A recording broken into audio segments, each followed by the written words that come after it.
मान लो तुम एक ऐसा इंसान हो जिसने अपनी पूरी जिंदगी दूसरों को ऊपर उठाने में लगा दी। अपनी ताकत, अपनी अपॉर्चुनिटीज, सब कुछ उन लोगों को दे दिया जिन पे तुमने सबसे ज्यादा भरोसा किया। लेकिन जब तुम अपनी जिंदगी के सबसे बड़े मुकाम पर पहुंचने वाले होते हो, वही 9 एम्प्रेसेस जिनके लिए तुमने सब कुछ कुर्बान किया, मिलकर तुम्हें धोखा देकर मरने के लिए छोड़ देती हैं। किस्मत तुम्हें दूसरा मौका देती है। तुम मरते नहीं, तुम रिग्रेस होकर वापस पास्ट में आ जाते हो।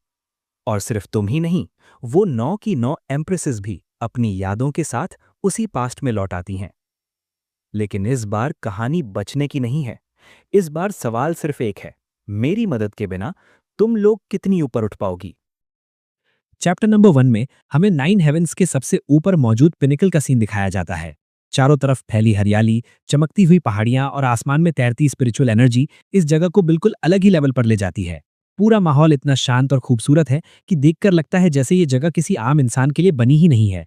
इसी पिनिकल पर मौजूद एक बेहद लग्जरी सेक्ट के विशाल दरवाजे के पास एक बूढ़ा आदमी खड़ा होकर ऊंची आवाज में ऐलान करता है कि आज हमारे 9 लाइफ वेनरेबल अपने डाव को साबित करेंगे और असेंशन के थ्रू सेजुड अचीव करेंगे। वो आगे कहता है कि सेजुड हासिल करने के बाद वो 9 हेवेंस के अंदर अपनी पूरी तरह डिजर्व की हुई पोजीशन को अचीव करेंगे। ये सिर्फ उनके लिए नहीं, बल्कि हमारे सेक्ट और हमारे सभी लोगों के लिए सच में एक बहुत बड़ी ब्लेसिंग है। बूढ़ा आदमी आगे बोलता है कि आज तुम सब अपनी आंखों से एक ऐसा मोमेंट देखने वाले हो जो शायद पूरी जिंदगी में दोबारा देखने को ना मिले। ये एक मॉन्यूमेंटल फीट होने वाला है और इसे अपनी आंखों से देख पाना ही तुम्हारा सबसे बड़ा फॉर्चून साबित होगा। तो अब हम सब पूरे सम्मान के साथ अपने हेवनली वेनरेबल 9 लाइफ का वेलकम करें और ट्रिब्यूलेशन को शुरू किया जाए। इतना कहते ही सेक्ट का विशाल दरवाजा धीरे धीरे खुलता है और तभी हमारा एमसी अपनी रानियों के साथ बाहर आता है। उसकी चाल, उसका एक्सप्रेशन और उसका पूरा ऑरा इतना स्टेबल और पावरफुल लगता है कि आसपास खड़े लोग खुद ब खुद शांत हो जाते हैं।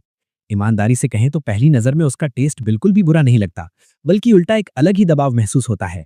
लेकिन पीछे खड़े कुछ डिसाइपल्स एमसी का ये टॉरा देखकर आपस में धीरे धीरे र्यूड कमेंट करने लगते हैं। उनकी फुसफुसाहट सुनते ही पास खड़े एल्डर्स तुरंत सख्त हो जाते हैं और गुस्से में उन्हें डांटते हुए कहते हैं कि अपना मुंह बंद रखो और अपने एल्डर्स की रिस्पेक्ट करना सीखो। एल्डर्स साफ शब्दों में चेतावनी देते हैं कि अगर इस आदमी का दिमाग जरा भी घूम गया तो इसकी ताकत इतनी ज्यादा है कि ये अकेले के दम पर तुम्हारी पूरी क्लैन को मिटा सकता है। वो आगे याद दिलाते हैं कि पिछले समय में इसने याओ क्लैन के साथ अकेले बैटल की थी और पूरी डीमन डोमेन को भी अकेले के दम पर एनाइलेट कर दिया था। ये सुनते ही सारे डिसाइपल्स के चेहरे उड़ जाते हैं और वहां सन्नाटा छा जाता है। इधर सामने ट्रिब्यूलेशन पूरी तरह शुरू हो चुकी होती है। आसमान गड़गड़ाने लगता है, बिजली कड़कने लगती है और पूरा इलाका ट्रिब्यूलेशन एनर्जी से भर जाता है। हमारी कहानी का मेन कैरेक्टर बिना किसी हिचकिचाहट के पूरे कॉन्फिडेंस के साथ इस ट्रिब्यूलेशन को चैलेंज करते हुए सीधा इसके सेंटर की तरफ आगे बढ़ने लगता है। उसे एक पल के लिए भी डर या शक नहीं होता। ये सब देखकर वहां मौजूद सभी लोग हैरान रह जाते हैं। तभी अचानक हमें दिखाया जाता है कि ट्रिब्यूलेशन के अंदर से एक एल्डर फिगर धीरे धीरे बाहर आने लगता है। उसकी मौजूदगी ही माहौल को और भारी बना देती है। ये देखकर हमारा एमसी भी एक पल के लिए चौंक जाता है, क्योंकि ऐसा सीन आमतौर पर देखने को नहीं मिलता। तभी एक लड़की घबराई हुई आवाज में बताती है कि ये तो हेवनली वेनरेबल गुजिंग है, जो सदियों से चली आ रही टॉप रैंक ट्रिब्यूलेशंस में से एक मानी जाती है। उसकी बात सुनकर कई लोग डर जाते हैं, लेकिन कुछ एल्डर्स अब भी इस बात पर यकीन रखते हैं कि हमारे 9 लाइफ वेनरेबल पूरी तरह इनविंसिबल हैं और कोई भी ट्रिब्यूलेशन उन्हें रोक नहीं सकती। सामने से हमारा एमसी बिल्कुल शांत आवाज में उस वेनरेबल गुजिंग से पूछता है कि क्या हम बैटल शुरू करें। जवाब में वेनरेबल गुजिंग भी बिना किसी एक्सप्रेशन के एकदम स्ट्रेट फेस रखते हुए कहता है, चलो शुरू करो। इसके बाद हमारा एमसी और वेनरेबल गुजिंग आपस में फाइट करना शुरू कर देते हैं। दोनों की टक्कर इतनी जबरदस्त होती है कि आसपास का स्पेस तक डिस्टॉर्ट होने लगता है। हवा फटने की आवाजें, जोरदार धमाके और तेज लाइट की चमक चारों तरफ गूंजने लगती है, मानो पूरा आसमान ही टूटने वाला हो। लेकिन इस सब के बीच एक अजीब सी बात यह होती है कि एमसी की एम्प्रेसेस के चेहरे पर जरा भी फिक्र नहीं दिखती। उनके एक्सप्रेशन बिल्कुल नॉर्मल रहते हैं, बल्कि वो आपस में ये तक कहती हैं कि हम तो इस पल का काफी लंबे समय से इंतजार कर रहे थे। उनके शब्दों में डर नहीं, बल्कि एक अजीब सा भरोसा छुपा होता है।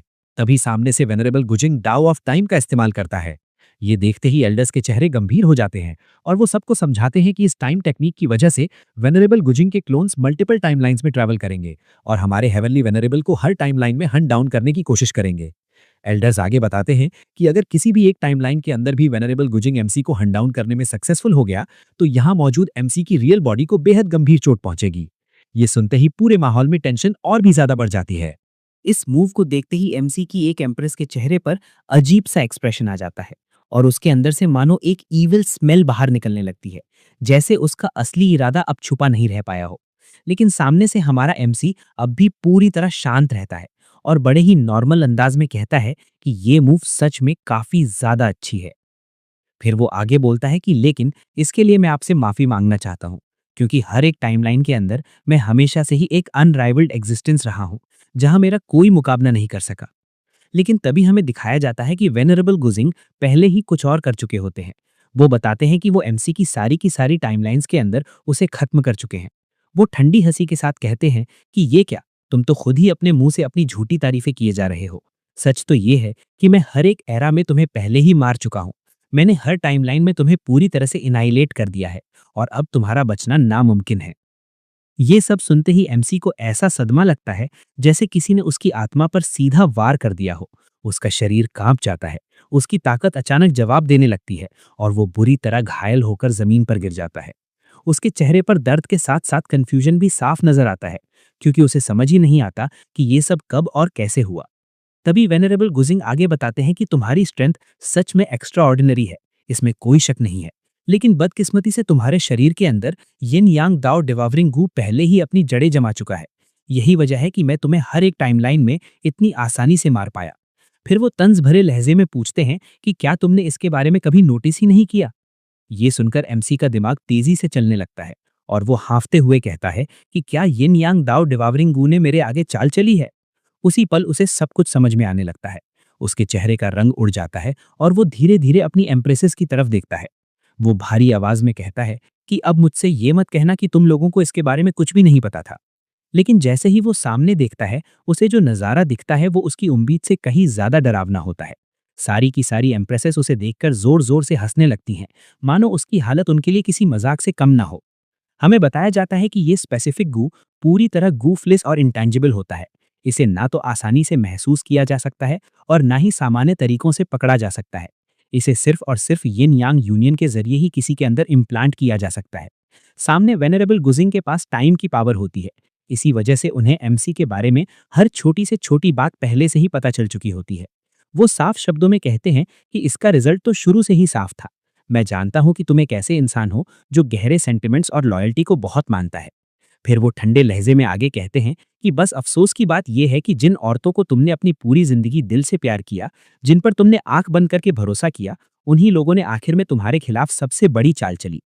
ये सुनते ही सामने से एक एम्प्रेस ठहाका लगाते हुए कहती है कि कौन से सेंटिमेंट्स और कैसी लॉयल्टी, हम तो बस इसकी पावर की वजह से टेरर में जी रहे थे। प्यार व्यार कुछ नहीं होता, हमें बस इससे छुटकारा चाहिए था। वो चिल्लाते हुए कहती है कि इस आदमी ने हमें जबरदस्ती पोजेस किया, सदियों तक हमें अपने नीचे दबा कर रखा और अपनी ताकत से हमें डोमिनेट करता रहा। उसके लिए हम कुछ नहीं थे, बस इस्तेमाल की जाने वाली चीजें थे। तभी दूसरी एम्प्रेस आगे बढ़कर कहती है, सीनियर ब्रदर, क्या आपको फैंग बुक्स याद हैं? अगर आज यहाँ आप मौजूद ना होते तो मैं अभी उसके साथ एक नॉर्मल और खुशहाल जिंदगी जी रही होती। तुम्हारी वजह से मैंने सब कुछ खो दिया। इन बातों के बाद माहौल पूरी तरह बदल जाता है। अब ये सारी एम्प्रेसेस अपने ही हाथों से एमसी को मारने के लिए अपनी अपने पावर्स को एक्टिवेट करने लगती हैं। वो सारे फैक्ट्स को उल्टा पुल्टा करके खुद को राइचस और विक्टिम दिखाने लगती हैं और अपने ही एमसी को डेविल कहकर बुलाने लगती हैं। जो इंसान कभी उनके लिए सब कुछ था, वही अब उनकी कहानी में सबसे बड़ा विलेन बना दिया जाता है। ये सब देखकर एमसी का दिमाग पूरी तरह घूम जाता है। उसकी आंखों में गुस्सा, दर्द और धोखे की आग एक साथ जलने लगती है। वो दहाड़ते हुए उनकी तरफ देखता है और कहता है, मुझे मारोगे? और वो भी तुम जैसे चूहों? मैंने तुम्हें इंसानों से बढ़कर ट्रीट किया। मेरे बिना तुम में से एक भी एम्प्रेस के टाइटल के आसपास तक नहीं पहुंच सकती थी। मैंने कभी सपने में भी नहीं सोचा था कि मेरी इस अच्छाई का रिजल्ट ऐसा धोखा होगा। वो गुस्से में आकर उन एम्प्रेसेस पर हमला करने ही वाला होता है, तभी पीछे से वेनरेबल गुजिंग जोर से चिल्लाते हुए उस पर अटैक कर देते हैं। आखिर वो उसकी ट्रिब्यूलेशन है और उसके लिए रुकने का कोई सवाल ही नहीं था। इस अचानक हुए अटैक से एमसी को संभलने का मौका भी नहीं मिलता। ये सब देखकर वहां मौजूद हर इंसान को जोर का सदमा लगता है। किसी ने भी नहीं सोचा था कि हालात इतने बेकाबू हो जाएंगे। लेकिन इसी बीच एमसी दर्द से कराहते हुए कहता है कि अब मेरी मौत पक्की है, तो मैं तुम सबको अपने साथ लेकर ही मरूंगा।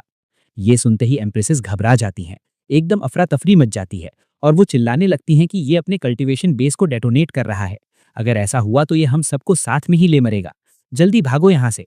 लेकिन तभी सामने वाली एक एम्प्रेस डर के मारे चीखते हुए कहती है, नहीं, अब बहुत देर हो चुकी है।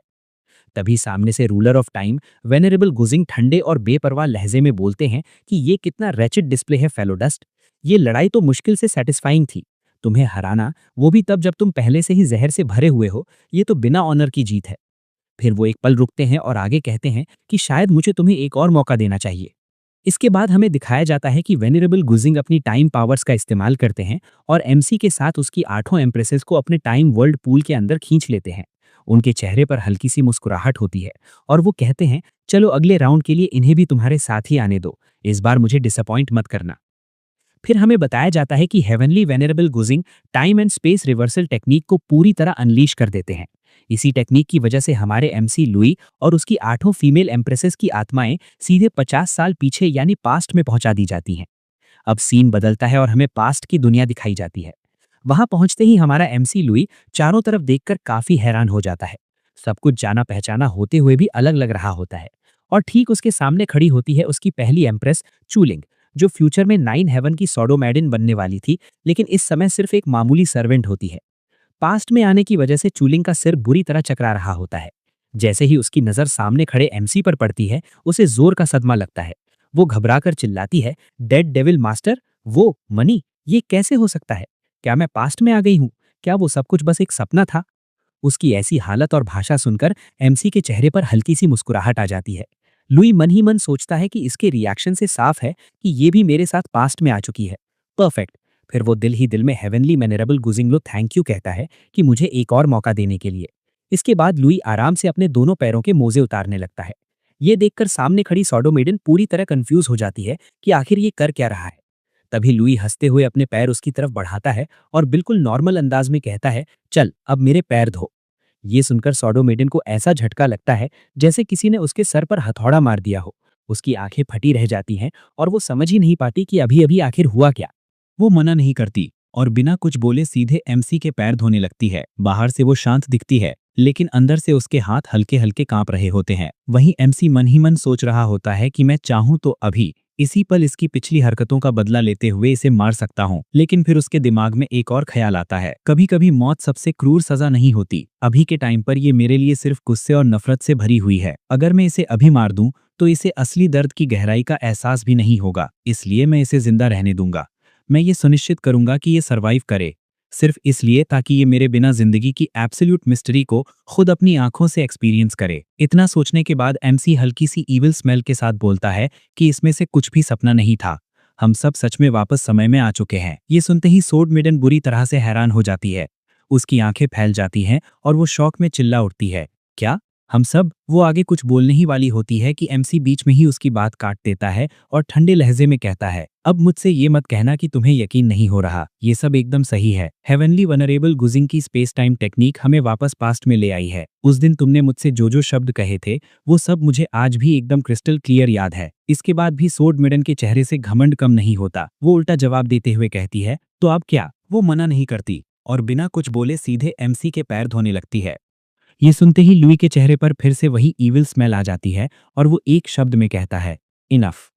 फिर वो आगे बोलता है, तुम्हें फ्रीडम चाहिए थी ना, तो आज से इसी पल से तुम आजाद हो। लुई खड़ा होता है और पास रखे एक ड्रॉअर को खोलता है। उसके अंदर से वो एक टोकन निकालता है और उसे सोड मेडन के सामने दिखाते हुए कहता है, इसे ध्यान से देखो, ये क्या है? सोड मेडन थोड़ी हिचकिचाहट के साथ जवाब देती है कि ये मेरा लाइफ टैबलेट है। अगले ही पल लुई बिना किसी एक्सप्रेशन के उसी लाइफ टैबलेट को वहीं जला देता है। आग की एक झलक के साथ टैबलेट राख बन जाती है। लुई ठंडे स्वर में कहता है, ये लो, मैंने कॉन्ट्रैक्ट टैबलेट को जला दिया है। अब से तुम पूरी तरह आजाद हो। जब चाहो तब अपने चूसॉड मैनर में वापस जा सकती हो। ये देखकर सोड मेडन हैरान तो होती है, लेकिन फिर भी वो खुद को संभालते हुए एकदम स्ट्रेट टोन में बोलती है, लुई, तुम्हारे पास 9 जिंदगियां थीं, फिर भी तुमने अपनी पहली जिंदगी में खुद को सेल्फ डिस्ट्रक्ट करने का फैसला क्यों किया? लेकिन लुई अब उससे किसी भी तरह का रिलेशन नहीं रखना चाहता था। उसका चेहरा सख्त हो जाता है। वो गुस्से में उसकी तरफ मुड़कर कहता है, अपने काम से काम रख और दफा हो जाए यहां से। ये सुनकर सोड मेडन भी बिना रुके वहां से जाने लगती है। जाते जाते वो ठंडी आवाज में कहती है, ठीक है, अब जब हम सब रिबॉर्न हो चुके हैं तो मैं भी कसम खाती हूं कि इस बार मैं तुझे बहुत ही घिनौना अंत दूंगी। वो चलते हुए मन ही मन सोचती है, लुई, मेरे पास इनेट सोड बॉडी है। अगर ये सब तेरी वजह से ना होता तो मेरी जिंदगी कहीं ज्यादा ग्लोरियस होती। फिर बाहर निकलते हुए वो एकदम इमोशनल टोन में कहती है, फादर, मदर, ब्रदर, आपकी बेटी अब वापस आ रही है। पीछे से लुई उसे इतने इमोशनल अंदाज में चुसॉड मैनर की तरफ जाते हुए देखता है। उसके चेहरे पर फिर वही ईविल स्मेल उभर आती है और वो धीमी आवाज में कहता है, एक बास्टर्ड फादर, एक सेमलेस मदर, एक ट्रैश ब्रदर और ये बेचारी लड़की। वो आगे सोचते हुए कहता है, एक बार जब तुम वापस जाओगी तब तुम्हें समझ में आएगा कि असली शैतान की गुफा किसे कहते हैं। इस जिंदगी में मैं एब्सोल्युटली इन्हें कोई दया नहीं दिखाने वाला। इस जिंदगी में उन 8 औरतों की जंजीरें मुझे नहीं रोक पाएंगी। अब चाहे कुछ भी हो जाए, मैं डेफिनेटली इससे भी हायर रिल में असेंड जरूर करूंगा। ये सोचते हुए एमसी कमरे का दरवाजा बंद ही करने वाला था कि तभी एक जोरदार धमाके के साथ दरवाजा टूट जाता है। एक लंबी टांग सीधा शॉट मारती हुई अंदर आती है और सीधा एमसी पर अटैक कर देती है। ये देखते ही लुई के दिमाग में सिर्फ एक ही नाम गूंजता है, फेरी रेड सिल्क। लेकिन अगले ही पल वो खुद को करेक्ट करता है, नहीं, इस जिंदगी में तो इसका नाम अभी यू हंगलिंग है। तभी हमें साफ दिखाई देता है कि दरवाजा तोड़कर अंदर आने वाली वही लड़की है। गुस्से से भरी हुई यू हंगलिंग एमसी के सामने खड़ी होकर उसका नाम चिल्लाती है। बिना एक सेकंड सोचे यू हंगलिंग सीधे एमसी पर अटैक कर देती है और चीखते हुए कहती है कि आज मैं तुझे डेफिनेटली मार दूंगी। लेकिन लुई की ताकत उसके लेवल से कहीं ज्यादा होती है। वो बिना किसी टेक्निक का इस्तेमाल किए सिर्फ एक हाथ से उसकी गर्दन पकड़कर उसे हवा में ही उठाकर उसकी अपनी टांग से उल्टा लटका देता है। यू हंगलिंग को समझ ही नहीं आता कि ये सब इतनी जल्दी कैसे हो गया। लुई धीरे धीरे उसके और करीब आता है और एकदम डेडली टोन में कहता है कि तू अब भी मेरे ऊपर स्ट्राइक करने की हिम्मत करती है। उसने उसे इस तरह लॉक किया होता है कि यू हंगलिंग हाथ पैर तक हिला नहीं पाती। घबराई हुई आवाज में वो हकलाते हुए कहती है, तू क्या कर रहा है? लेकिन लुई का इरादा उसके साथ ज्यादा कुछ करने का नहीं होता। उसे पहले से पता होता है कि इस लड़की का भाग्य भी आगे चलकर कुछ खास नहीं होने वाला। वो ठंडे लहजे में कहता है, आज तू खुद अपने हाथों से मेरा दरवाजा फिक्स करेगी और अगर तू ये नहीं कर पाई तो मैं सीधा तेरी गर्दन मरोड़कर तेरी जिंदगी यहीं खत्म कर दूंगा। हालांकि यू हंगलिंग पूरी तरह लॉक हो चुकी होती है, फिर भी कांपती हुई आवाज में बोलती है, मैं रिफ्यूज करती हूं। अगर ये सब तेरी वजह से ना होता तो अभी मैं फैंग वुक्स के साथ होती। ये सुनकर लुई हल्का सा हंसता है और कहता है, तो इस जिंदगी में भी अगर तुम उसे ढूंढने की उम्मीद लगाए बैठी हो तो तुम्हें अपना बेस्ट ट्राई देना होगा, है ना? ये सुनते ही यू हंगलिंग का चेहरा टाइट हो जाता है। डर उसके पूरे शरीर में फैल जाता है और वो कांपती हुई आवाज में कहती है, मैं फिक्स करूंगी, मैं दरवाजा ठीक कर दूंगी, प्लीज मुझे छोड़ दो। लेकिन लुई उसकी गर्दन पर अपनी पकड़ और भी कस देता है। उसी पल यू हंगलिंग के दिमाग में ख्याल आता है, डैम इट, पास्ट लाइफ में आने के बाद भी मैं इसका कोई मैच नहीं हूं।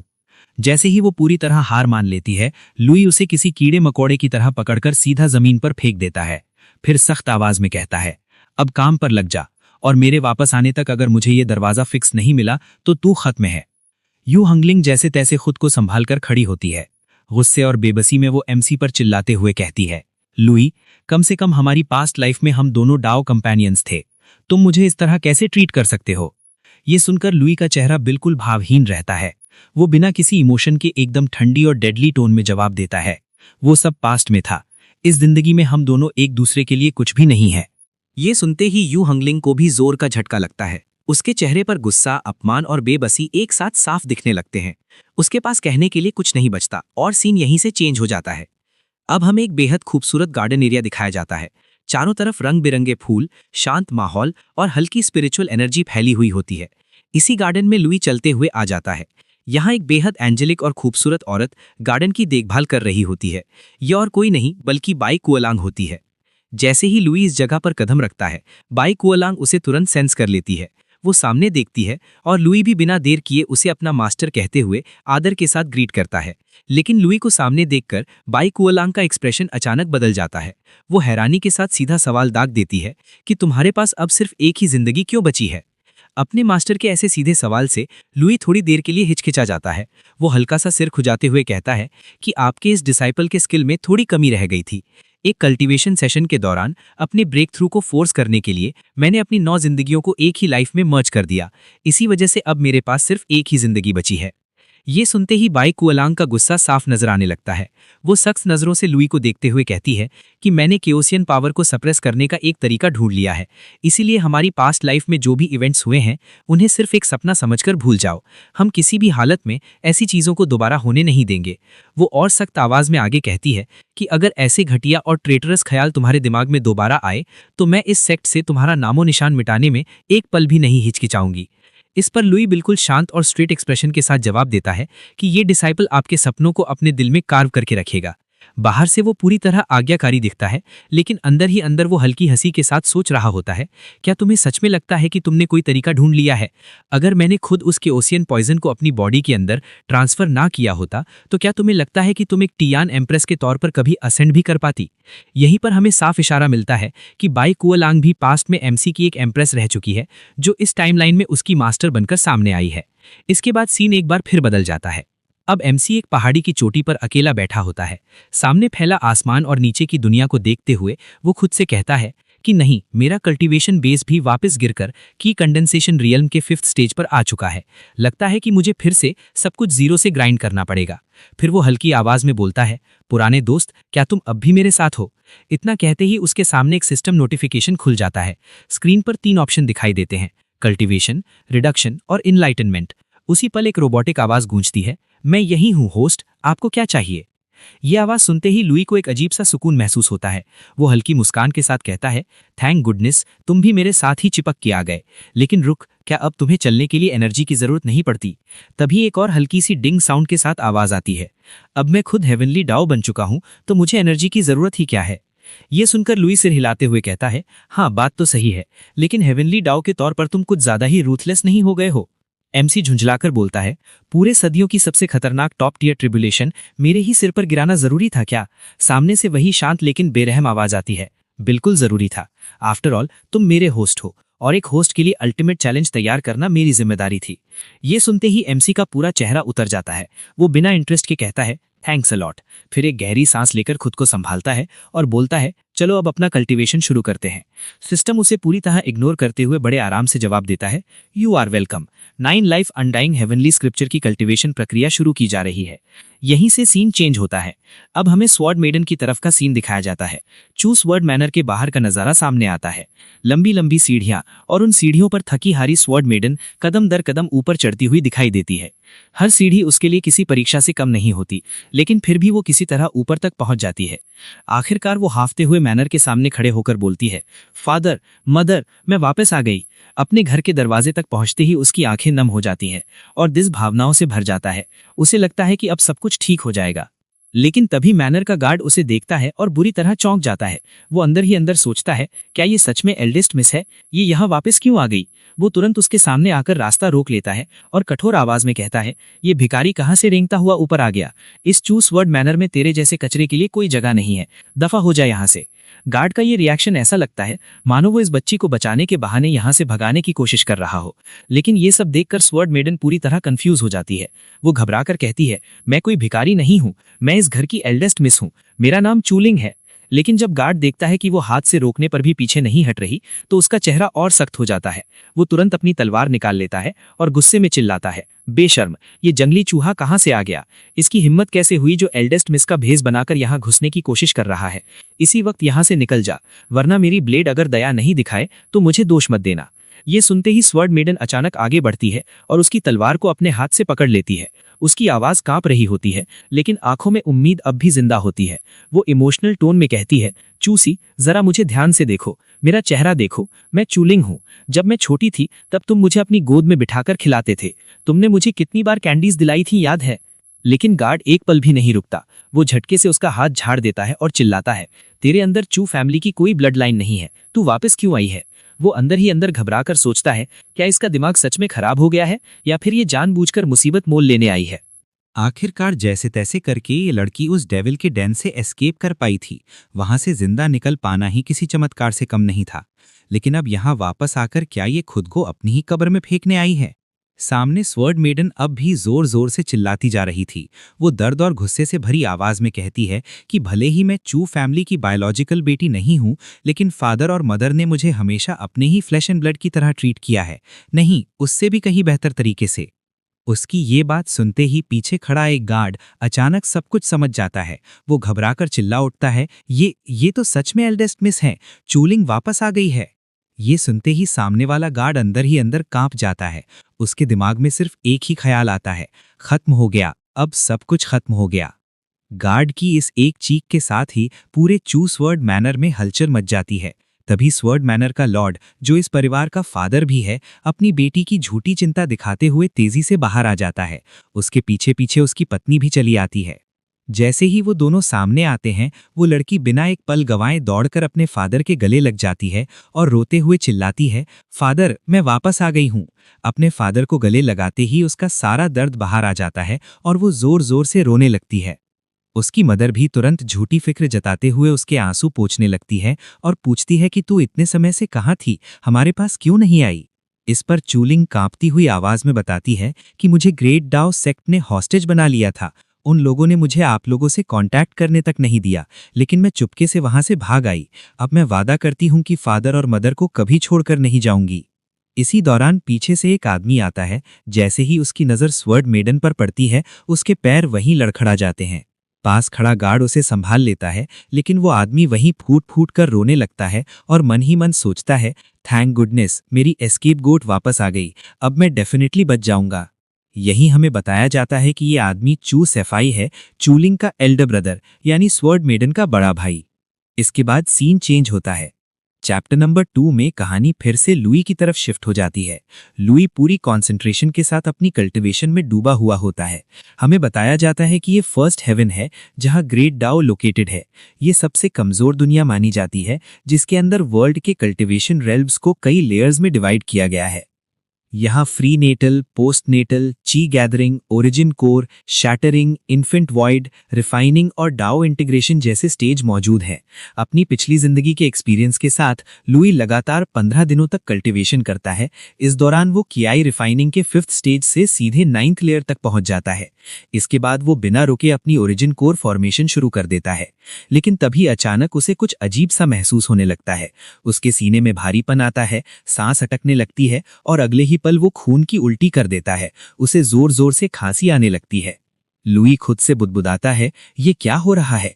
मेरी बॉडी की सिर्फ आधी की आई एनर्जी ही कोर फॉर्मेशन में मदद कर रही है, बाकी आधी तो जैसे पत्थर की तरह सख्त हो चुकी है। काफी देर तक खुद को चेक करने और एनालाइज करने के बाद सिस्टम आखिरकार जवाब देता है। सिस्टम की आवाज गूंजती है कि डिटेक्ट किया गया है, तुम्हारी बॉडी के अंदर सेलेस्टियल रिजिडिटी पॉइजन मौजूद है। ये सुनते ही लुई बुदबुदाता है, सेलेस्टियल रिजिडिटी पॉइजन? उसकी हालत अब भी बेहद खराब होती है। वो बार बार खांसता रहता है, सीना जल रहा होता है, सांस तक ठीक से नहीं आ रही होती। फिर भी उसके दिमाग में गुस्सा साफ झलकता है। वो दांत भींचकर कहता है, ये जरूर उन्हीं घटिया औरतों का काम होगा। सिर्फ यांग डाओ डिवॉवरिंग गू से ही उनका दिल नहीं भरा, इसलिए उन्होंने इसे इंश्योरेंस पॉलिसी की तरह मेरे अंदर ये पॉइजन भी डाल दिया। वो कड़वी हंसी के साथ आगे कहता है कि इन्होंने ये पूरी तरह सुनिश्चित कर दिया कि 9 जिंदगियां होने के बावजूद भी मैं दोबारा अपनी लाइफ में कभी पीक पर न पहुंच पाऊं। लेकिन फिर उसकी आंखों में एक ठंडी चमक आती है। वो कहता है, पर उन्हें अब भी नहीं पता कि मेरे हाथ में अब भी एक आखिरी हुक्म का इक्का बचा हुआ है। इतना कहते ही वो अपना हाथ घुमाता है और उसके सामने एक बड़ी सी सिस्टम स्क्रीन खुल जाती है, जिसके अंदर अजीब से रून और डेटा फ्लो कर रहे होते हैं। वो सीधे पूछता है, सिस्टम, क्या यहाँ इस पॉइजन को न्यूट्रलाइज करने का कोई मेथड है? सिस्टम बिल्कुल शांत और सपाट आवाज में जवाब देता है, हाँ बिल्कुल है। तुम्हें बस ब्रेक थ्रू करके ओरिजिन को रेल्म तक पहुंचना होगा और अपनी ट्रू ची के स्ट्रक्चर को ट्रू एसेंस में कन्वर्ट करना होगा। ऐसा होते ही celestial rigidity poison naturally dissolve हो जाएगा। ये सुनकर लुई एक पल के लिए चुप हो जाता है, फिर थोड़ा कंफ्यूज्ड होकर कहता है, ओरिजिन कोर पर ब्रेक थ्रू? लेकिन इस टाइम पर तो मैं अपनी बॉडी की सिर्फ आधी की आई एनर्जी ही मोबिलाइज कर पा रहा हूँ। बाकी आधी एनर्जी तो जैसे पत्थर की तरह सख्त हो चुकी है। ऐसी हालत में ओरिजिन कोर रेल्म पर ब्रेक थ्रू करना तो इम्पॉसिबल है। अचानक उसे कुछ याद आता है। उसका चेहरा हल्का सा खिल जाता है और वो हंसते हुए कहता है, वेट, अब मुझे याद आया। अपनी पिछली जिंदगी में मैंने एक बार परफेक्ट रिटर्न टू ओरिजिन पिल बनाई थी। उसे कंज्यूम करने से मैं फोर्सफुली ओरिजिन को रिल्म पर ब्रेक थ्रू कर सकता हूँ। फिर वो खुद ही सिर हिलाता है और कहता है, हालांकि अभी के टाइम पर तो मैं वो पिल नहीं बना सकता। Perfect return to origin pill incredibly rare होती है। लेकिन उसकी आवाज अचानक ठंडी हो जाती है। पिछली जिंदगी में इसी ग्रेट डाओ सेक्ट में मैंने एक ऐसी पिल यू हंगलिंग को गिफ्ट की थी। ये सोचते ही उसकी मुट्ठी अपने आप भींच जाती है। उसकी आंखों में गुस्सा और तिरस्कार साफ दिखने लगता है। वो एकदम डेडली टोन में कहता है, लेकिन इस जिंदगी में ऐसा कुछ भी नहीं होगा। तभी अचानक लुई को कुछ मूवमेंट फील होती है। हवा में हलचल होती है और वो चौंक कर ऊपर की तरफ देखता है। सामने हमें दिखाया जाता है कि एक बेहद जायंट और लग्जरियस दरवाजे के ऊपर से एक विशाल पंजा नीचे उतरता है। अगले ही पल साफ हो जाता है कि वो एक क्रेन है। क्रेन जोरदार अनाउंसमेंट करता है, सुनो सब लोग, ग्रेट डाओ सेक्ट की 92 जनरेशन की डिसाइपल बाइक वा लाइंग की अप्रेंटिस यू हंग लिंग, उसने कियाई गैदरिंग के परफेक्शन स्टेज को अचीव कर लिया है। ये सिर्फ 1 महीने और 17 दिनों के अंदर ग्रेट डाओ सेक्ट के कियाई गैदरिंग का पुराना रिकॉर्ड तोड़ दिया है। ये सुनते ही लुई की आंखें धीरे धीरे संकरी हो जाती हैं और उसके चेहरे पर एक ऐसी मुस्कान आ जाती है जिसमें न खुशी होती है न हैरानी, सिर्फ आने वाले तूफान की झलक होती है। इनाम के तौर पर उसे supreme grade return to origin pills की एक पूरी बोतल दी जाती है। साथ ही 3 पावरफुल ट्रेजर आर्टिफैक्ट्स दिए जाते हैं। इतना ही नहीं, उसे ऑफिशियली ट्रू डिसाइपल की पोजीशन पर प्रमोट कर दिया जाता है और ऊपर से उसे 2 डिवाइन एबिलिटीज को सिलेक्ट करने का भी मौका मिलता है। ये सब सुनकर लुई भी चुपचाप सोचने लगता है। उसके चेहरे पर कोई एक्सप्रेशन नहीं होता, लेकिन दिमाग तेजी से चल रहा होता है। वो खुद से कहता है, जैसा कि मैंने एक फ्यूचर एम्प्रेस से एक्सपेक्ट किया था। इसकी कल्टीवेशन स्पीड सच में टेरिफाइंग है। इवन मेरे सिस्टम की असिस्टेंस के साथ भी मैं उससे सिर्फ 2 दिन आगे हूं, उससे ज्यादा नहीं। अगले ही पल लुई बिना एक सेकंड गवाए अपनी चोटी से छलांग लगा देता है। हवा को चीरता हुआ नीचे कूदते हुए वो बोलता है, ठीक है तो चलो आगे बढ़ते हैं। सबसे पहले इस माउंटेन से नीचे उतरते हैं। सिस्टम उससे पूछता है, होस्ट आखिर तुम अब कहाँ जाने का सोच रहे हो? लुई नीचे उतरते हुए शांत आवाज में जवाब देता है, एक वॉइड रिफाइनिंग एक्सपर्ट की कब्र के अंदर। वहां से मुझे उस रिटर्न टू ओरिजिन पिल को दोबारा हासिल करना है जो राइटफुली मेरी ही है। इसके बाद हमारा सीन चेंज होता है। अब हमें ग्रेट डाओ सेक्ट से करीब 500 किलोमीटर दूर एक घने जंगल के बीच मौजूद एक एंशिएंट टॉम के अंदर का सीन दिखाया जाता है। इस जगह पर हवा भारी है और चारों तरफ एक अजीब सा सन्नाटा फैला हुआ है। इसी टॉम के अंदर चलते चलते यू हंगलिंग भी पहुंच चुकी होती है। वो अंदर घुसते हुए मन ही मन सोचती है, मेरी पिछली जिंदगी की मेमोरीज के हिसाब से इस जगह को लोग अभी पूरे 1 महीने बाद डिस्कवर करने वाले हैं, यानी फिलहाल यहाँ मैं बिल्कुल अकेली हूँ। पूरा कॉन्फिडेंस दिखाते हुए हंगलिंग एक गुफा के अंदर दाखिल होती है।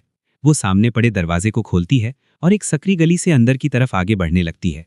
चलते हुए उसके दिमाग में सिर्फ एक ही बात घूम रही होती है कि इस जगह के सबसे कीमती ट्रेजर्स यहीं छुपे हुए हैं। वो सोचती है, इन्हीं ट्रेजर्स में 9 lifes and dying heavenly scripture का एक फ्रैगमेंट है और साथ ही एक perfect return to origin pill भी। तेज कदमों से आगे बढ़ते हुए वो आखिरकार उन ट्रेजर्स के सामने पहुंच जाती है। सबसे पहले वो 9 लाइफ हेवनली स्क्रिप्चर को उठाती है और बड़ी खुशी के साथ मुस्कुराते हुए कहती है, सीनियर ब्रदर, इस बार मैं आपसे एक कदम आगे हूं।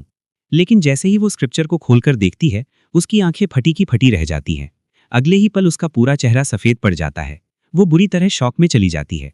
हमें दिखाया जाता है कि उस स्क्रिप्चर के अंदर लुई की हैंडराइटिंग में बड़े ही आराम से और प्यार भरे अंदाज में लिखा हुआ है, ditch you are too late.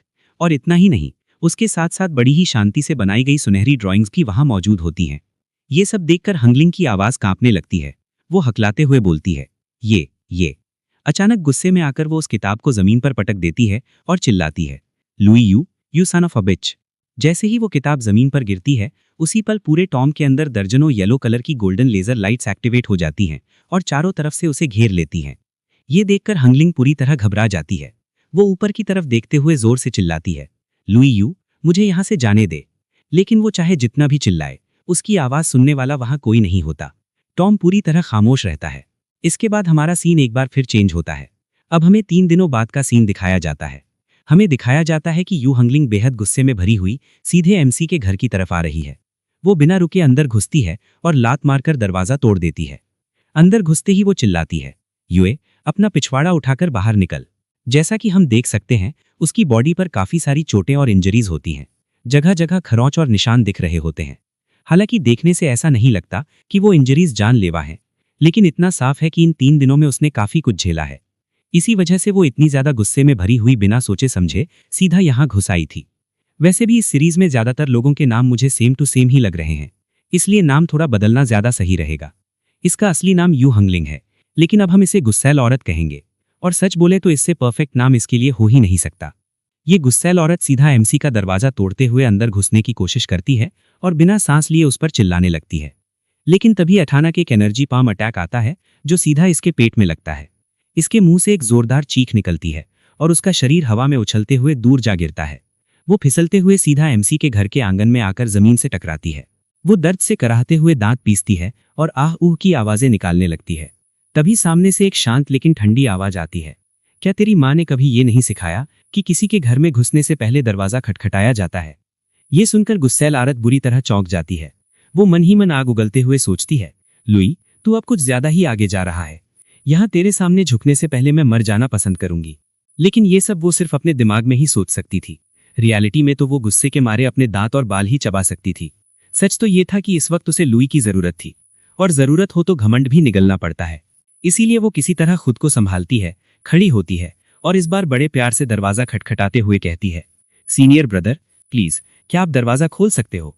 अंदर से बिना किसी हिचकिचाहट के आवाज आती है, दफा हो जाए यहां से। ये सुनकर गुस्सैल औरत का खून और भी खौल उठता है। वो झट से जोर जोर से दरवाजा खटखटाने लगती है और चिल्लाती है, क्या तुमने उस टॉम के अंदर से परफेक्ट रिटर्न टू ओरिजिन पिल ले ली है? लेकिन उसके सवाल का जवाब शब्दों में नहीं आता। दरवाजा अपने आप खुलता है और उसी पल कई सारे एनर्जी अटैक्स सीधे बाहर निकलते हैं, जो एक के बाद एक उसी पर आकर लगते हैं। डायरेक्ट हिट की वजह से उसका शरीर फिर से दूर उड़ जाता है। हालांकि इस बार वो किसी तरह अपना बैलेंस संभाल लेती है। वो गहरी सांस लेते हुए मन ही मन खुद को समझाने लगती है, शांत रह, गुस्सा मत कर, अंदर ही रख, बिल्कुल भी गुस्सा मत कर। फिर दांत पीसते हुए एक बार फिर बोलती है, मैं तुमसे आखिरी बार पूछ रही हूं, क्या तुमने उस टॉम के अंदर से परफेक्ट रिटर्न टू ओरिजिन पिल ली है? अंदर से एमसी की वही शांत और बेरहम आवाज आती है, नहीं, अब दफा हो जाए यहां से। ये सुनकर गुस्सैल औरत का सब्र पूरी तरह टूट जाता है। उसकी आंखों में गुस्सा भर जाता है, शरीर से एनर्जी फूटने लगती है और वो अपनी पावर्स को एक्टिवेट करते हुए सीधा लुई पर अटैक करने के लिए टूट पड़ती है। से में चिल्लाती है, तेरे अंदर उसे लेने की हिम्मत तो है, लेकिन उसे लेने की बात मानने की हिम्मत नहीं है लुई। अब मैं तुझसे मौत तक लड़ूंगी।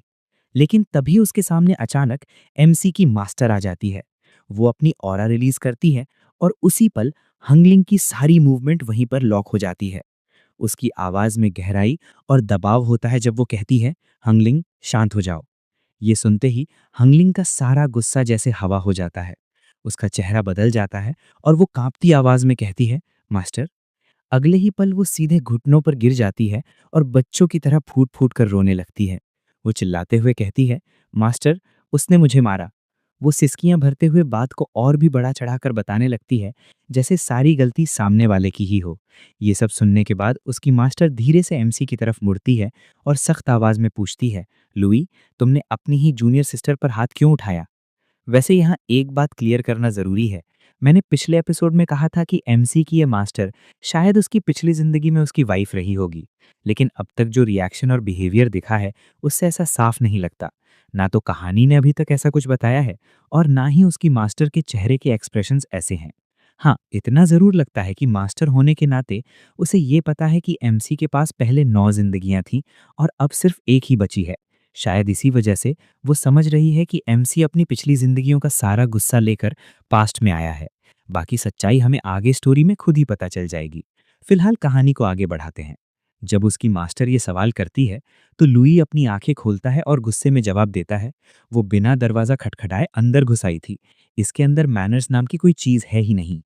लुई की बात सुनकर उसकी मास्टर ज्यादा बहस नहीं करती। वो आराम से हंगलिंग की तरफ जाती है, उसे सहारा देकर उठाती है और शांत आवाज में कहती है, लेकिन फिर भी आफ्टर ऑल ये तुम्हारी जूनियर सिस्टर है, चलो इस बात को यहीं भूल जाओ। फिर वो हंगलिंग की तरफ देखकर पूछती है, वैसे तुम यहाँ लुई से क्या कराने आई थी? ये सुनते ही गुस्सैल औरत सीधे एमसी की तरफ उंगली पॉइंट करती है और ऊंची आवाज में कहती है, इसने परफेक्ट रिटर्न टू ओरिजिन पिल ले ली है। इसके पास तो इसका कोई यूज भी नहीं है, इसीलिए मैं इसके साथ इसके बारे में कुछ ट्रेड करना चाहती थी। उसकी बात सुनकर लुई की मास्टर एमसी की तरफ मुड़ती है और थोड़े नर्म लहजे में कहती है, लुई, तुम्हारा एप्टीट्यूड एक्सेप्शनल है, तुम्हें absolutely perfect return to origin pill की कोई जरूरत नहीं है। क्यों ना तुम ये अपनी जूनियर सिस्टर को दे दो? अगर तुम्हें यहाँ किसी और चीज की जरूरत होगी तो मैं तुम्हें वो प्रोवाइड कर सकती हूँ। इतनी शांति और समझदारी से समझाने के बावजूद लुई का एक्सप्रेशन बिल्कुल नहीं बदलता। वो अब भी उसी एटीट्यूड में बैठा रहता है और ठंडी आवाज में जवाब देता है, माफ करना, लेकिन मुझे भी इस perfect return to origin pill की जरूरत है। ये सुनते ही हंगलिंग फिर भड़क जाती है। वो एमसी की तरफ उंगली करते हुए चिल्लाती है, क्या बकवास कर रहे हो लुई? क्या तुम्हें सच में लगता है कि तुम्हारी इस परफेक्ट पिल के बिना मैं अपनी ओरिजिन कोर कंडेंस नहीं कर सकती? उसकी लगातार चीख चिल्लाहट की वजह से लुई का भी कंसंट्रेशन टूट जाता है। वो धीरे से नीचे उतरता है, अपनी आस्तीन के अंदर हाथ डालता है और अपने हाथ में वही रिटर्न टू ओरिजिन पिल निकाल लेता है। फिर वो एक गहरी सांस छोड़ता है। ये देखते ही उसकी मास्टर का चेहरा खिल उठता है। वो खुश होकर कहती है, there we go, that's a good boy. वो अभी एमसी की तारीफ करना ही शुरू करती है और उसी पल माहौल एक बार फिर बदलने वाला होता है। तभी एमसी अचानक हल्की सी मुस्कान देता है। ही की आवाज करते हुए वो एक झटके में वो पिल सीधे अपने मुंह में डाल लेता है और अपनी मास्टर के सामने ही उसे चबाते हुए निगल जाता है। ये देखते ही उसकी मास्टर बुरी तरह चौंक जाती है। उसकी आंखें फैल जाती हैं और वो सख्त आवाज में कहती है, लुई, तुमने ऐसा क्यों किया? तुम्हारी मास्टर इससे काफी ज्यादा डिसअपॉइंट हो गई है। लेकिन इससे पहले कि वो कुछ और कह पाती, सामने खड़ी गुस्सैल औरत का गुस्सा और भी ज्यादा भड़क उठता है।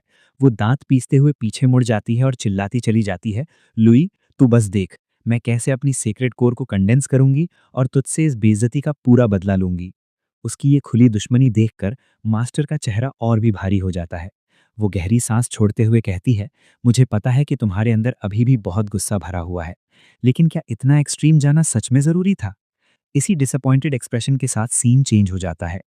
अब हमें चू स्वर्ड मैनर का सीन दिखाया जाता है। यहाँ स्वर्ड मेडन आराम से बैठी हुई है और कोई उसे चम्मच से खाना खिला रहा है। उसकी मदर एकदम मीठी और प्यार भरी आवाज में कहती है, तुम्हारी मदर ने ये एमरल्ड राइस कंजी खुद अपने हाथों से स्टीम की है, सिर्फ तुम्हारे लिए। जरा स्वाद लेकर देखो, क्या ठीक बना है? जैसे ही स्वर्ड मेडन खाना खाती है, उसका चेहरा खिल उठता है। वो बहुत खुश और भावुक होकर अपनी मदर से कहती है, थैंक यू मदर, इस पूरी दुनिया में आप ही हो जो मुझे सबसे अच्छे से ट्रीट करती हो। मैं इस जिंदगी में आप और फादर की साइड से कभी अलग नहीं होना चाहती। ये सुनकर उसकी मदर हल्की सी नौटंकी करते हुए मुस्कुराती है और पूछती है, क्या सच में? क्या आपने बर्थ पेरेंट से भी ज्यादा अच्छे से? स्वर्ड मेडन भी मुस्कुराते हुए जवाब देती है, वो तो मुझे जन्म देने के बाद ही गायब हो गए थे। ऐसे लोग आप और फादर की ट्रीटमेंट से कैसे कंपेयर किए जा सकते हैं? ये सुनकर उसकी मदर हंसते हुए पीछे मुड़ जाती है और कहती है, ठीक है, अब इतना काफी है, जल्दी करो और थोड़ा आराम कर लो। स्वर्ड मेडन भी पीछे से हल्की आवाज में बस हूं कह देती है। इधर उसकी मदर मन ही मन अजीब तरीके से हंस रही होती है, बहुत ही सन की, बहुत ही राहत भरी हंसी। वो अंदर ही अंदर सोचती है, हे, हम बच गए, हम आखिरकार बच गए, अब हमारी पूरी फैमिली सेफ है। उधर स्वॉर्ड मेडन को अचानक बहुत तेज नींद आने लगती है। उसकी आंखें भारी हो जाती हैं और वो हिचकिचाती हुई आवाज में कहती है, मदर, मुझे अचानक इतनी ज्यादा नींद क्यों आ रही है? तभी उसकी मदर धीरे धीरे मुस्कुराते हुए पीछे मुड़ती है और उसकी मदर उसी मीठी लेकिन ठंडी आवाज में कहती है कि अगर तुम्हें नींद आ रही है तो बस थोड़ा सो लो। इतना कहते ही स्वॉर्ड मेडन के शरीर पर जैसे कंट्रोल ही नहीं रहता। उसे इतनी जोर से नींद आने लगती है कि वो खुद को संभाल भी नहीं पाती और लड़खड़ाते हुए सीधे बेड पर गिर जाती है। वो दर्द और भारीपन के बीच अपना सिर पकड़ लेती है और मन ही मन सोचने लगती है, आज सब कुछ कितना अजीब लग रहा है। मुझे अचानक इतनी तेज नींद क्यों आ रही है? और ये अनकंफर्टेबल फीलिंग, ये पहले कभी तो नहीं हुई। उसका शरीर और भी भारी होता चला जाता है, आंखें खुली रखना मुश्किल हो जाता है। फिर भी वो जबरदस्ती खुद को सीधा लेटाती है और हल्की सी घबराहट के साथ अपना ऑरा रिलीज करती है। मन ही मन वो कमांड देती है, circulate great sloth sword scripture. बताओ मेरे शरीर के साथ आखिर गड़बड़ क्या हो रही है? लेकिन जैसे ही उसे रिजल्ट दिखता है, उसका दिल एक झटके में बैठ जाता है। वो अंदर ही अंदर पूरी तरह शॉक हो जाती है। उसका दिमाग सुन्न पड़ जाता है और वो कांपते हुए सोचती है, क्या क्या मुझे जहर दे दिया गया है? ये कैसे हो सकता है? मैं पॉइजन कैसे हो सकती हूँ? अगले ही पल उसके दिमाग में एक ख्याल बिजली की तरह गिरता है। हाँ, क्या ये एमरल्ड राइस कंजी की वजह से हो सकता है? ये सोचते ही वो और भी घबरा जाती है। वो अपना ऑरा और तेजी से रिलीज करते हुए अपना पेट पकड़ लेती है और मन ही मन खुद को समझाने लगती है, नहीं, ये इम्पॉसिबल है। मदर ने तो वो कंजी अपने ही हाथों से बनाई थी, वो मुझे नुकसान क्यों पहुंचाएंगी? उसी पल उसके रूम का दरवाजा खटखटाया जाता है। बाहर से आवाज आती है, क्या तुम अभी तक सो गई हो? ये सुनकर स्वॉर्ड मेडन और भी ज्यादा हैरान हो जाती है। उसका दिमाग पूरी तरह कंफ्यूज हो चुका होता है। उसे समझ नहीं आता कि क्या करे। बिना ज्यादा सोचे समझे वो तुरंत अपने पलंग पर सीधी लेट जाती है, चादर को अपने ऊपर खींच लेती है और आंखें बंद करके बिल्कुल ऐसा नाटक करने लगती है जैसे वो गहरी नींद में हो। अगले ही पल उसके कमरे का दरवाजा धीरे से खुलता है। उसकी मदर 3 और लोगों के साथ अंदर आती है। इस बार उसकी आवाज में जरा भी मिठास नहीं होती, बल्कि वो एक ठंडी, डरावनी और काफी भारी आवाज में कहती है, लो, काम हो गया। पॉइजन ने अपना असर दिखाना शुरू कर दिया है, अब हम भी अपना काम शुरू कर सकते हैं। ये कहते हुए वो बेड की तरफ देखती है। पीछे खड़े उन 3 लोगों में से एक आगे आता है। हमें दिखाया जाता है कि वो कोई और नहीं बल्कि स्वॉर्ड मेडन का अपना भाई है। वो अपनी माँ की तरफ देखकर मुस्कुराता है और आराम से कहता है, मदर, जितना लोग आपके बारे में कहते हैं, आप सच में उतनी ही इंप्रेसिव हो। The older the ginger the spicier the spice. यानी अदरक जितनी पुरानी होती है उतनी ही ज्यादा तेज और खतरनाक हो जाती है। अब माँ और बेटा दोनों एक साथ एकदम डेडली नजरों से स्वॉर्ड मेडन की तरफ घूरने लगते हैं। कमरे का माहौल अचानक भारी हो जाता है। मदर ठंडे लहजे में कहती है, आ जाओ, इसे यहाँ से उठा लो और हमारे ओल्ड एंसेस्टर के पास डिलीवर कर दो। ये सुनते ही उसका बेटा भी डरावने तरीके से हंसने लगता है। उसकी हंसी कमरे में गूंजती है। लेकिन इन्हें जरा भी अंदाजा नहीं होता कि स्वॉर्ड मेडन की चेतना पूरी तरह खत्म नहीं हुई है। वो सब कुछ साफ साफ सुन रही होती है। हर एक शब्द उसके दिल में तीर की तरह चुभ रहा होता है। अपनी ही माँ और अपने ही भाई के मुंह से ये डरावनी बातें सुनकर उसका दिल जैसे पूरी तरह टूट जाता है। उसे ऐसा सदमा लगता है जिसे शब्दों में बयान करना मुश्किल है। उसकी आंखों से आंसू चुपचाप बहते रहते हैं। वो अंदर ही अंदर रो रही होती है, चीख रही होती है, लेकिन उसका शरीर उसे धोखा दे चुका होता है। उस पल उसे एहसास हो जाता है कि जिस घर को वो सबसे सुरक्षित समझती थी, वही अब उसके लिए सबसे खतरनाक जगह बन चुका है। लेकिन बदकिस्मती से इसी भारी और डरावने मोमेंट के साथ ये चैप्टर यहीं पर खत्म हो जाता है। सीन वहीं कट हो जाता है और पीछे सिर्फ सवाल, गुस्सा और सस्पेंस छूट जाता है। तो अगर तुम्हें ये वीडियो पसंद आया हो तो जाने से पहले इसे एक लाइक ज़रूर कर देना। जितना ज़्यादा हो सके उतना ज़्यादा इस वीडियो को हाइप करना, ताकि ये सीरीज़ और लोगों तक पहुंचे। कमेंट सेक्शन में ज़रूर बताना कि तुम्हें ये चैप्टर कैसा लगा, कौन सा सीन सबसे ज़्यादा हिला गया और आगे तुम क्या एक्सपेक्ट कर रहे हो। अपना अपना ओपिनियन शेयर करते रहना, मैं सारे कमेंट पढ़ता हूँ।